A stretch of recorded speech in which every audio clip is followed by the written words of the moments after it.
Hi, my name is Joe Albanese, and I put together this short video to help explain the pickleball paddle rack rotation system that we will be implementing here at Valencia Isles.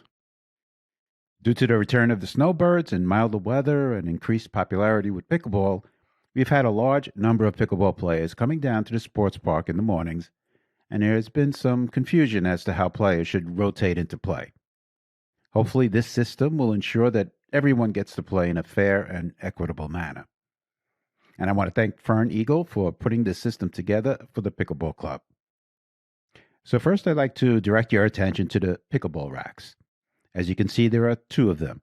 The one on the left is designated the winner's rack, and the one on the right, the runner's up rack.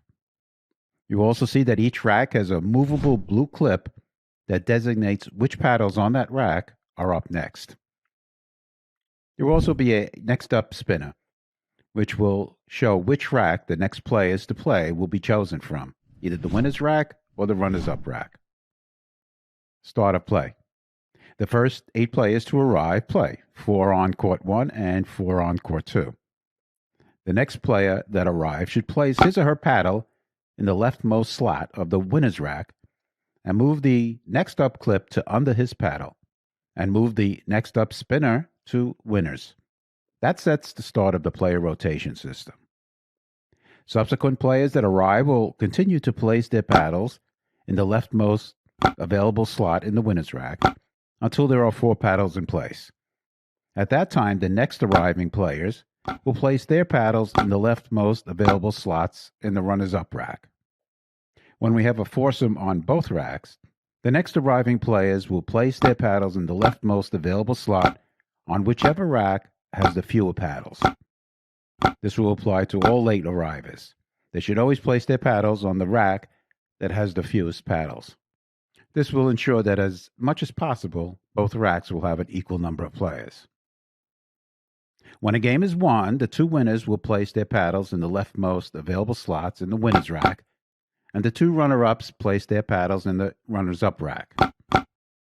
Now, to determine who plays next, first you have to look at the next up spinner, which will tell you which rack will supply the next 4 players. And the blue clip will indicate which players on that rack are up next. And those 4 players have 2 things to do before they start play.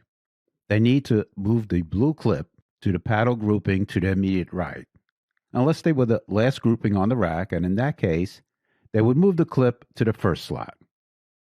The second thing they have to do is change the spinner to the opposite rack. It's important that everyone remembers to do this religiously so we can have an orderly progression of play.